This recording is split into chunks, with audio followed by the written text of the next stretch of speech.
3-inch paddle tail on the Cyclops hammerhead. That's my silver bait right there.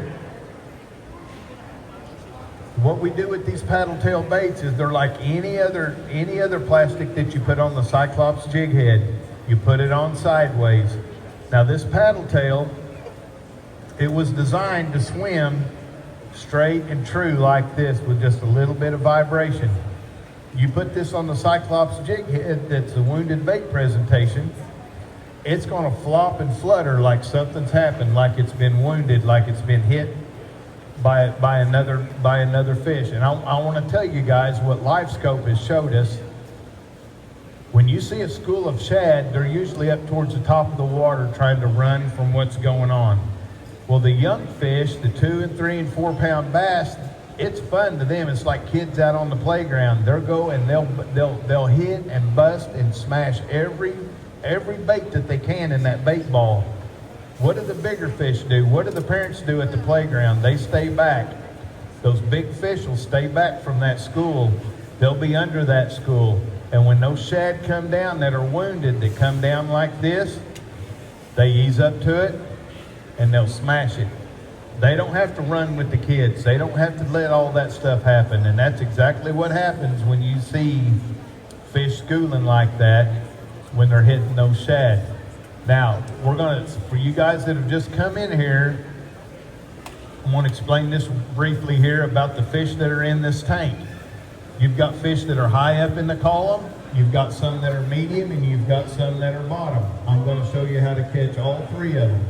When I target these fish, either when you're fishing in a pond or on a point or in a brush pile, you're going to make a short cast. You're going to try to catch these fish closest to you first, then you're going to make a little longer cast. Like if this was a brush pile, I'd cast at the edge, then I'd cast at the middle, I'd cast out at the farthest part.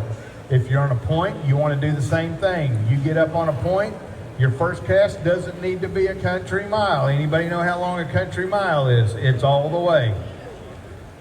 Make your short cast. So I'm going to make a short cast. This is a new lure. These fish haven't seen that, and I'm going to target these fish that are a little bit higher up on the column here. And we'll see what's going on here. We didn't get a reaction. Make a little bit longer cast here. See if we can get a reaction. Pump it and fall, pump it and fall. We're gonna let that thing hit the ground and make a noise. Did I get a nibble? I did, didn't I? As soon as that thing hit the bottom, that jig made a noise and it triggered that reaction. You guys wanna always keep a tight line. When you're bumping and falling, I'll raise that rod up and I'll follow that line down as I reel it in. I'll jig it up and I'll bring it back down.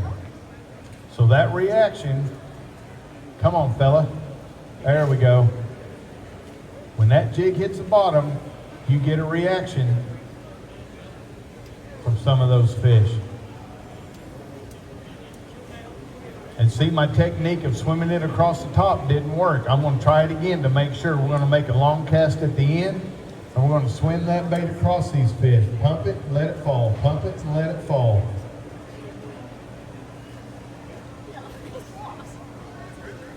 Now we're going to go down there and make some noise. We're going to use the bottom here. We're going to use the bottom here to see if we can get a reaction. Thump, it hit the bottom right there. Used it out their attention, didn't it? Thumped it again. There it is. The second time I pumped it, he picked it up. There's something